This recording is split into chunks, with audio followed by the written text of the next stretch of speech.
Hello student, lecture on classes के इस video lecture में आपका स्वागत है। मैं कविता ढिल्लो जो आपको पढ़ाने जा रही हूँ इग्नू की एमए हिस्ट्री और एमए हिस्ट्री का सेकंड ईयर का सब्जेक्ट है MHI 109 भारतीय राष्ट्रीय आंदोलन, जिसकी ऑलरेडी मैं वीडियो लेक्चर डाल चुकी हूँ। जून 2026 है ये, ठीक है। आपका जो ये पूरा माइंड मैप मैंने बनाया कि आपको क्या पढ़ना है, उसमें जो आपका सेकेंड क्वेश्चन मुझे इंपॉर्टेंट लग रहा है, जो कि आपके किस में भी आ रखा है, आपके जून के भी क्वेश्चन पेपर में आ रखा है। सेकंड क्वेश्चन, भारतीय राष्ट्र की घटनाओं को सबाल्टर्न इतिहासकारों ने किस तरह देखा। तो मैंने आपको बता दिया है कि आधुनिकतावादी सिद्धांत इतिहासकारों ने जो मॉडर्निस्ट सिद्धांत थे वो क्या थे राष्ट्रवाद के प्रति डिफरेंट देशों के, तो वो मैंने आपको एक्सप्लेन कर दिया वीडियो लेक्चर में। नेक्स्ट में मैंने आपको बताया था कि आपको क्या बताना है कि राष्ट्रवाद की भावना सबाल्टर्न अध्ययन इतिहासकारों और कैम्ब्रिज स्कूल के इतिहासकारों ने राष्ट्रवाद को किस तरीके से देखा उस समय हमारे भारत में, तो वो चीज़ आपको एक्सप्लेन करनी है इन दोनों क्वेश्चन में, ठीक है। तो आपका जून 2025 में सबाल्टर्न इतिहासकार आया था, तो मेरी जो गट फीलिंग कहती है कि अब जो आपका जून को 22 तारीख को एग्जाम है उसमें सबाल्टर्न की तरह जगह कैम्ब्रिज स्कूल लिखा होगा कि भारतीय राष्ट्र की घटनाओं को कैम्ब्रिज इतिहासकारों ने किस तरह देखा, ठीक है। आपको सिंपल भाषा में आंसर समझाती हूँ, ओके। टाइम वेस्ट ना करते हुए करते हैं। तो आपको जो सबाल्टर्न और कैम्ब्रिज स्कूल की अगर डिटेल वीडियो देखनी है तो MHI 103 में सेपरेट वीडियो है, कैम्ब्रिज स्कूल और सबाल्टर्न अध्ययन, ठीक है। मैंने आपको पहले ही बता दिया है कि सबाल्टर्न इतिहासकार, कैम्ब्रिज इतिहासकार, सबाल्टर्न स्कूल, कैम्ब्रिज स्कूल क्या होता है। तो वो उसका मतलब होता है कि एक ऐसे इतिहासकारों का समूह जो कि एक किसी समाज की घटना को सोचकर उसके ऊपर अपनी व्याख्या देते हैं, तो वो उसको उस नाम से क्या कहते हैं, नामांकित कर देते हैं। जैसे कि कैम्ब्रिज स्कूल जो है वो इतिहासकारों ने उसको इंग्लैंड में जो विदेशी भी थे और जो भारतीय भी थे उन्होंने मिलकर उसको एक नाम दे दिया कैम्ब्रिज, और वहाँ की जो उनकी जो सोच थी वो हम पढ़ेंगे। सबाल्टर्न इतिहासकारों का भी जो इस पनपा था, ये कहाँ पनपा था, इंग्लैंड में हुआ था और रंजीत गुहा ने किया था अपने विदेशी डेविड हार्डरिंगमैन के साथ भी मिलकर, ठीक है। तो उन्होंने क्या किया, भारत में देखा कि राष्ट्रवाद कैसा था, उसमें क्या क्या जो उनको गलतियाँ दिख रही थी, ठीक है, इतिहासकारों को, वो उन्होंने व्याख्या की है राष्ट्रवाद की।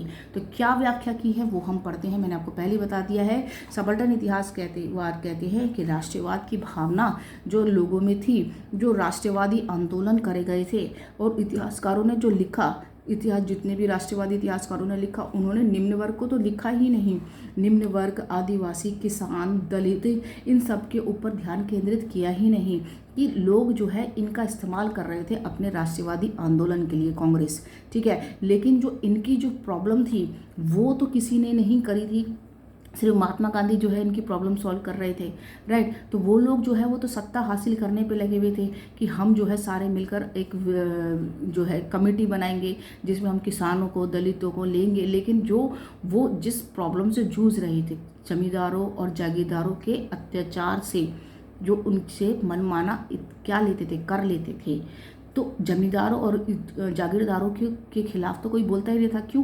क्योंकि उनके वोट कम हो जाते हैं। जब अगर वो भारत के ही लोग जमींदारों और जागीरदारों को लेंगे जो कि अमीर लोग होते थे, तो उनका समर्थन नहीं मिलेगा राष्ट्रवादी क्रांति में। तो ये चीज़ किसने नोट की, सबाल्टर्न इतिहासकारों ने नोट की, और इन्होंने क्या लिखा है, यही चीज़ लिखी है और जो आपको एक्सप्लेन करनी है, राइट।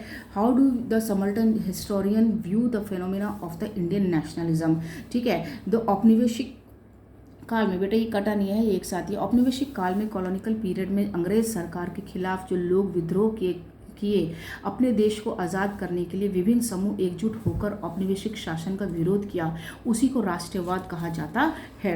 लोगों के दिलों में राष्ट्रवाद की भावना उदय हुई, लेकिन राष्ट्रवाद ने भारत के विभिन्न सामाजिक समूहों को एकजुट किया और इस घटना को इतिहासकारों और विचारकों और इतिहासकारों ने अपने अपने दृष्टिकोण से देखा, अलग अलग इतिहासकारों ने, ठीक है। भारतीय राष्ट्रवादी विश्लेषण एनालिसिस को मुख्य रूप से 3 प्रमुख ऐतिहासिक विचारकों में बांटा गया। अब राष्ट्रवाद को 3 प्रमुख विचारकों में बांटा गया था। एक था आपका राष्ट्रवादी इतिहासकार, जो अगर आप मेरी MHI 103 की वीडियो लेक्चर देखेंगे उसमें मैंने जो विभिन्न राष्ट्रवादी जो विभिन्न दृष्टिकोण है राष्ट्रवाद के प्रति, उसमें मैंने राष्ट्रवादी इतिहासकार बताया है, ठीक है। RC दत्ता, JC मजूमदार, ठीक है, सुमित सरकार, ये सारे जो है राष्ट्रवादी आंदोलन थे, ठीक है। उसके बाद साम्राज्यवादी इतिहासकार जिसमें जेम्स मिल था जो कि औपनिवेशीकरण कर रहे थे, ठीक है। और उसके बाद मार्क्सवादी इतिहासकार, इसके ऊपर भी पूरा चैप्टर है। उसके बाद सबल्टन इतिहासकार, और इसमें 5th आप ऐड कर लीजिए कैम्ब्रिज स्कूल, ठीक है, कैम्ब्रिज स्कूल, ठीक है, कैम्ब्रिज स्कूल आप 5th ऐड कर लीजिए। तो इन सब ने राष्ट्रवाद की भावना जो थी वो कैसे कैसे दी थी। तो राष्ट्रवादी इतिहासकार का मैं ऑलरेडी कर चुकी हूँ। मार्क्सवादी इतिहासकार ये भी मैं आपका MHI 103 में पूरा एक्सप्लेन है। साम्राज्यवादी, ये तीनों उसमें है। सबल्टन और कैम्ब्रिज भी है, लेकिन आपका क्वेश्चन में सबल्टन और कैम्ब्रिज आया है, इसलिए मैं आपको एक्सप्लेन कर देती हूँ, राइट। तो उसमें क्या है, ये बहुत इंपॉर्टेंट पॉइंट ऑफ व्यू है। MHI 103 हो चाहे MHI 109 हो, कोई से भी कॉम्पिटिटिव एग्जाम हो, इसमें जो इतिहासकार है उनके नाम बहुत इंपॉर्टेंट है, वो याद रखिएगा, ठीक है। सबल्टन इतिहासकारों में आपका रणजीत गुहा, ज्ञानेंद्र पांडे और डेविड हार्डिमन और पार्थ चैटर्जी और शहीद अमीन प्रमुख थे।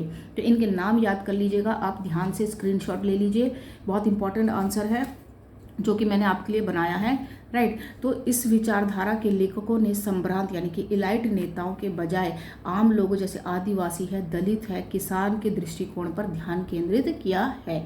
उन्होंने कहा कि भाई तुम इतिहासकार जो अपनी राष्ट्रवादी भावना को कह रहे हो कि किसने जागृत की है, जो कि पढ़े लिखे लोग थे, जो कि नौकरी पेशा थे वो लोग थे, जो वकील थे वो लोग थे, वो सब मिलकर जो है राष्ट्रवादी आंदोलन कर रहे थे। वो किसान खेती थोड़ी ना करते थे, ठीक है, वो मजदूर थोड़ी था मैं उसमें, लेकिन उन लोगों को तो लिया ही नहीं इन्होंने राष्ट्रवादी के लिए, कि इन्होंने राष्ट्रवाद के लिए क्या काम किए हैं उसको तो इतिहासकारों ने लिया ही नहीं है। उनके अनुसार राष्ट्रवाद ऊपर से नहीं बल्कि आम जनता के जमीन विद्रोह से उपजा था, यानी कि उदय हुआ था राष्ट्रवाद नीचे से। यानी कि सबल्टन इतिहास कहते हैं कि राष्ट्रवाद ऊपर से नहीं, अभिजात वर्ग से नहीं, जो निम्न वर्ग के लोग हैं नीचे से ऊपर का राष्ट्रवाद होता है। सबल्टन इतिहास का जैसे रणजीत गुहा, पार्थ चैटर्जी और डेविड हार्डिमन के विचार थे कि अभिजात वर्ग पर प्रहार, अभिजात वर्ग पर प्रहार यानी कि सबल्टन, इन्होंने प्रहार किया था सबल्टन वालों ने। सबल्टन इतिहासकारों का मानना था कि पारंपरिक राष्ट्रवादी इतिहास जैसे कांग्रेस, गांधी या नेहरू द्वारा संचालित जो आंदोलन थे वो असल में अभिजात वर्ग थे, पढ़े लिखे लोग थे, जो अमीर लोग थे, थोड़े बहुत नौकरी पेशा लोग थे, वो लोग करते थे, राजनीतिक करते थे। लेकिन जो आम जनता थी, किसान थे, आदिवासी थे, इनका योगदान को तो उन्होंने नज़रअंदाज ही कर दिया। ये किसका कहना है? सबल्टन वालों का कहना है, जो कि बहुत इंपॉर्टेंट पॉइंट है। सबल्टन वालों की क्या सोच थी? उनका मानना था कि स्वतंत्रता संग्राम में दो अलग अलग धाराएं थी, राइट। तो पहली तो थी उच्च वर्गीय राष्ट्रवाद और की धारा जो सत्ता के हस्तांतरण और सुधारों पर केंद्रित थी। मतलब जो उच्च वर्गीय लोग जो थे वो सिर्फ सत्ता को हासिल करने और उसको सुधारने में लगे हुए थे, और जो दूसरा निम्न धारा थी जो औपनिवेशिक शोषण के साथ साथ स्थानीय जमींदारों और साहूकारों के खिलाफ लड़ी गई। तो किसान और जो मजदूर थे वो किससे परेशान थे? वो जमींदार और साहूकारों से परेशान थे ना, जो कि गांधी जी समझ रहे थे उस चीज़ को। गांधी जी उनके लिए लड़ रहे थे, सत्याग्रह करते थे, क्योंकि इतना ज़्यादा उन्होंने क्या कर दिया था, कर दिया था, चंपारण सत्याग्रह, ठीक है। जो दूसरा था आपका अहमदाबाद मिल आंदोलन, ये सारे हम पढ़ेंगे कि जो कि गांधी जी अलग से करते थे, वो कांग्रेस पार्टी के साथ नहीं थे, ठीक है। राष्ट्रवादी आंदोलन ने लोगों को शामिल करना, पारंपरिक इतिहासकारों का मानना था कि राष्ट्रवादियों ने आम लोगों को स्वतंत्रता आंदोलन में संगठित किया। इसके विपरीत सबल्टन इतिहासकारों का मत था कि आम जनता के संघर्षों को नेताओं ने अपनी राजनीतिक चमकाने और सत्ता हासिल करने के लिए हथियार के रूप में इस्तेमाल किया था। बहुत इंपॉर्टेंट पॉइंट है जो आपको समझ जाना चाहिए।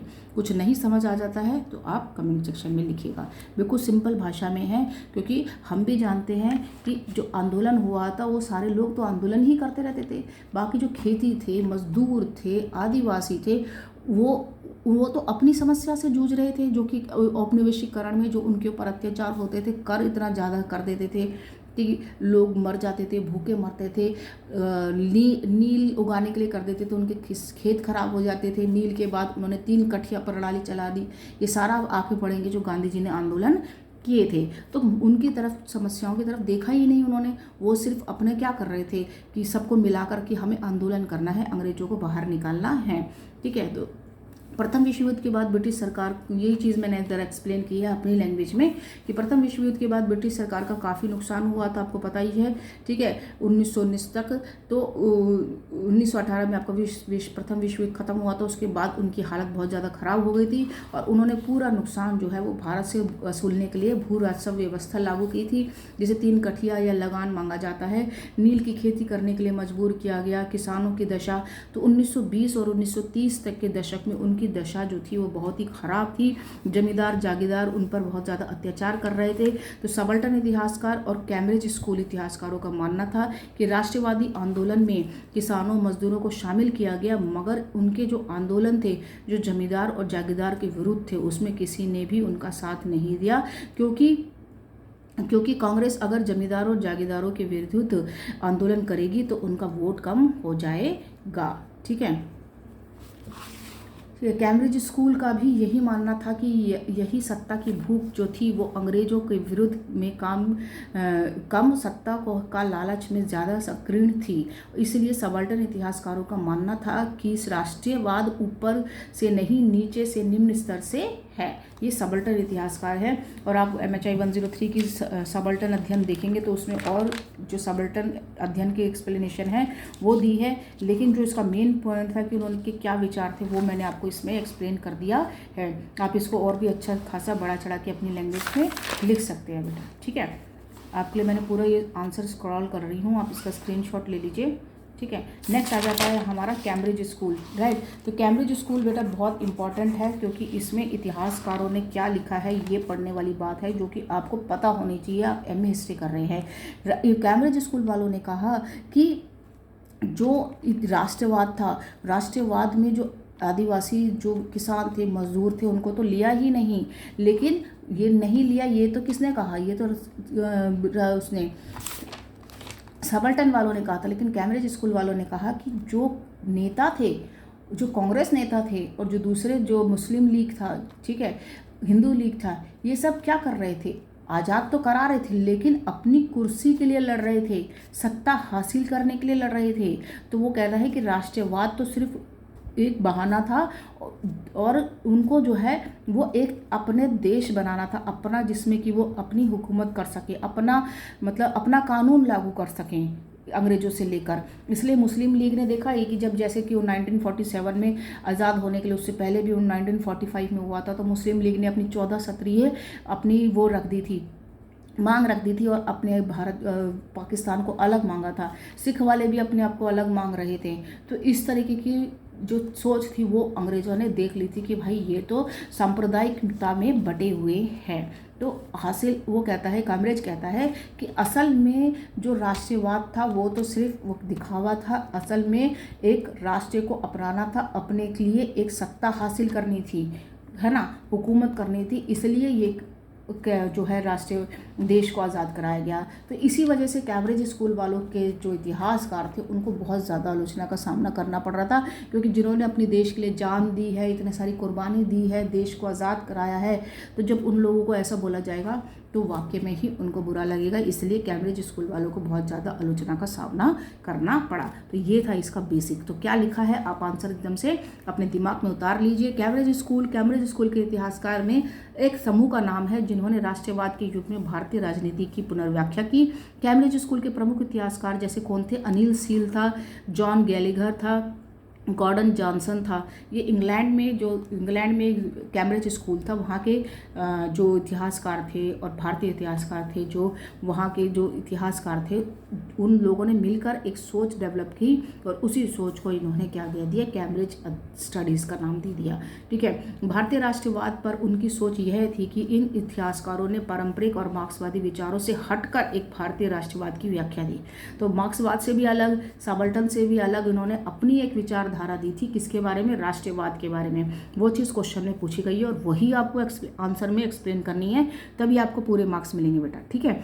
सत्य और मुख्य तर्क ये थे कि कैम्ब्रिज इतिहासकारों का मानना था कि भारतीय राष्ट्रवाद कोई जन आंदोलन नहीं था। वो कहते हैं कि कोई जन आंदोलन नहीं था। उनके अनुसार यह असल में ब्रिटिश सरकार द्वारा संसाधनों को बांट रही, यानी जो भी संसाधन थे राइट। संसाधन का मीन्स जो प्रोडक्शन वाली चीज़ें थी, जो हमारे खेत थे, ज़मीनें थी, वहाँ की जो खदानें थी, सब जो प्रोडक्शन जो संसाधन जो थे उन सबको आपस में बांटने की नीतियों के कारण भारतीय अभिजात वर्ग यानी कि एलाइट के बीच अपने फायदे और सत्ता हथियाने के लिए किया गया आपसी मुकाबला था। राइट। ये किसका कहना है? कैम्ब्रिज वालों का कहना है। मैं दोबारा लाइन पढ़ देती हूँ, ध्यान से समझिए। उनके अनुसार यह असल में ब्रिटिश सरकार द्वारा सत्ता और साधनों को बांटने यानी कि विभाजन और शासन की नीतियों के कारण भारतीय अभिजात वर्ग के बीच अपने फायदे और सत्ता हथियाने के लिए किया गया आपसी मुकाबला था। ये कैम्ब्रिज वालों का कहना है। उसमें जो आपके मुख्य है, अनिल सील की लिखी गई पुस्तक है द इमर्जेंस ऑफ इंडिया 1968 में उन्होंने लिखी थी। अनिल सील ने भारतीय राष्ट्र, क्योंकि देश तो आज़ाद हो गया था लेकिन उस समय के जो लोग थे, वहाँ की जो विचारधारा थी, उनसे उन्होंने बाद में लिखा उसके बारे में। तो भारतीय राष्ट्रवादियों और अन्य इतिहासकारों ने कैम्ब्रिज स्कूल के इस दृष्टिकोण की कड़ी आलोचना की। मैंने कहा ना कि इनके इस दृष्टिकोण की उन्होंने आलोचना की सब लोगों ने, क्योंकि यह आम जनता के संघर्ष और राष्ट्रीय विचारधारा को कम करके आंकता था। उन्होंने राष्ट्रवादी विचारधारा को कम आंक दिया ना। उन्होंने कहा ये तो सत्ता की भूख थी, इसलिए इन्होंने राष्ट्रीय देश को आज़ाद करवाया है। कैम्ब्रिज स्कूल के इतिहासकारों के अनुसार भारतीय उपमहाद्वीप में बदलाव सर्वप्रथम ब्रिटिश औपनिवेशिक सरकार ने किया, क्योंकि उन्होंने क्या बनाई? रेलें बनाई, सिंचाई करी, विश्वविद्यालय बनाए, कॉलेज बनाए। ठीक है। तो ये सब चीज़ें जो है उन्होंने भौगोलिक दृष्टि से चेंज किया। तो ये सब किसने किया था? ये अंग्रेजों ने किया था। तो इसके द्वारा सृजित संवैधानिक, प्रशासनिक और राजनीतिक जाल के भीतर ही भारतीय राष्ट्रवादी आंदोलन का उदय और विकास हुआ। इसी के कारण जब उन्होंने उनको लालच दे दिया कि हम तुम्हारी खेती करेंगे, नहरें लाएंगे, फैक्ट्रियाँ बनाई, इतनी सारी फैक्ट्रियाँ बना दी, अपने महल बना दिए, प्रशासनिक के लिए जो नहर कॉलोनियाँ बनाई, ट्रेनें बनाई, ट्रेन के ट्रैक बनाए, उन्होंने छावनियाँ बनाई, सेना बनाई, तो उन सब में किसको लिया? भारतीयों को तो लिया था। तो इसलिए राष्ट्रवाद आंदोलन का उदय हुआ। प्रारंभ से ही प्रशासन के निचले स्तर पर, जो निचला स्तर होता है वहाँ पर जब जरूरत पड़ती है तो, परंतु निर्णय की प्रक्रिया में बहुत कम भारतीय होते थे। ठीक है। जो निचले स्तर पर उन्होंने सब भारतीयों को लिया, लेकिन जब निर्णय लेने का होता है वहाँ पर उन्होंने किसी भी भारतीयों को नहीं लिया, जिससे भारतीयों में असंतोष बढ़ गया और राष्ट्रवाद को बढ़ावा मिला। क्योंकि उन्होंने जितनी भी फैक्ट्रियाँ बनाई, मिलें बनाई और जितने भी काम किए, स्कूल बनाए, सब जगह जो नौकरशाही थे उसमें सारे भारतीयों को रखा, पढ़े लिखों को रखा, नौकरी दी। ठीक है। सैलरी भी देते थे, लेकिन जो निर्णायक वो चीज़ होती थी उसमें भारतीयों को नहीं लिया जाता था। तो वहीं से ही असंतोष पैदा हुआ था। तो क्योंकि फिर जाके राष्ट्रवाद की भावना पनपी थी। अनिल सील ने अपने ग्रंथ में तर्क दिया है, बेटा ये आपकी बुक का ही है तो इसको आपको तो रटना ही पड़ेगा। अनिल सील ने अपने ग्रंथ में तर्क दिया है कि अंग्रेजी शिक्षा के प्रचार के कारण, उन्होंने अंग्रेजी शिक्षा स्कूल में देने के लिए जो है कंपलसरी कर दिया, एक नए मध्यम वर्ग पैदा हुआ जिसने राजनीतिक प्रतिनिधित्व का निर्णय किया। अंग्रेजों ने उन्हें विश्वविद्यालय जैसी विभिन्न संस्थाओं में पद देकर उनको विश्वविद्यालयों में नौकरी दी, नगर पालिका में नौकरी दी, परिषदों में नौकरी दी, बाद में प्रांतीय विधायक सभाओं में सीटें दी। एहसानों के नीचे दब गए जब हिंदुस्तानी, तो इन पदों के दावेदार अधिक थे। इसके चलते कुलीन में संघर्ष हुआ। अब जब इतने सारे लोग थे और आप अपने पढ़े लिखे लोगों को जो भारतीयों को देते, तो भारतीयों के बीच में ही एक संघर्ष होने लगा। तो सील कहते हैं कि जो जोरदार शब्दों में कहा है कि अंग्रेज और भारतीयों के बीच कोई टकराव नहीं था। ये इम्पॉर्टेंट लाइन है, ये आपकी बुक का ही है कि इसमें कोई टकराव नहीं था। इसके स्थान पर मुख्य अंतर विरोध भारतीयों के बीच, विशेषकर कुलीन वर्ग के बीच, जाति, समुदाय और धर्म के आधार पर उनके बीच में क्या था? टकराव था। ठीक है। ये चीज़ किसने कही है? सील ने कही है कि जोरदार शब्दों में कहा है कि अंग्रेजों और भारतीयों के बीच कोई टकराव नहीं था। जो आपस में लोग थे, ठीक है, भारतीयों के बीच में ही, एरिस्टोक्रेसी के बीच में, पढ़े लिखों में, समुदायों में, धर्म में आपसी क्या था? टकराव था। ये बात अनिल सील कहते हैं। ठीक है। आप इसका स्क्रीनशॉट ले लीजिए। उसके बाद यही आपका इतना ही है। ठीक है। ये आपका इम्पोर्टेंट लाइन है जो मैंने आपको बता दी है। उसके बाद नेक्स्ट है आपका नेहरू रिपोर्ट। आप इसका स्क्रीनशॉट ले लीजिए। आप इसका अपने आप बना के भी लिख सकते हैं, और कैम्ब्रिज स्कूल की जो वीडियो है आप वो भी एक बार जाके देख लीजिएगा। ठीक है, दोनों को मिला के कंबाइन करके, और अगर दोनों में आ जाते हैं कि राष्ट्रवादी घटनाओं पर इतिहासकारों का क्या विरोध सोच थी, तब बेटा आपको तीनों आंसरों को एक साथ जोड़ना पड़ेगा, आधुनिकतावादी को भी, साबर्टन को भी, कैम्ब्रिज को भी, और इसमें राष्ट्रवादी जो इतिहासकार थे और मार्क्सवादी इतिहासकार थे उनको भी इसमें जोड़ना पड़ेगा। आई होप आपको यहाँ तक समझ आया होगा। ठीक है, मिलते हैं नेक्स्ट वीडियो लेक्चर में। कोई चीज़ नहीं समझ आती है, कोई नया पॉइंट आता है, आप क्वेश्चन पेपर उठाइए, PYQ देखिए, अगर आप क्वेश्चन बना सकते हैं तो आपके लिए बेस्ट है कि आप देखिए कि आप कितने क्वेश्चन बना पाते हैं। लेकिन जो ये माइंड मैप है आपका, यही माइंड मैप पूरा एग्जाम में आएगा। ठीक है, आप इसका स्क्रीनशॉट ले लीजिए। राइट, ये हम गांधी जी द्वारा चंपारण, अहमदाबाद, खेड़ा, होम रूल, खिलाफत आंदोलन से पहले आपका फांसीवाद और नाजीवाद का एक मेरा सेपरेट वीडियो लेक्चर है, वो ज़रूर पढ़िएगा, तब आपको खिलाफत आंदोलन समझ आएगा। ठीक है बेटा, ओके, मिलते हैं नेक्स्ट वीडियो लेक्चर में, तब तक के लिए नमस्कार।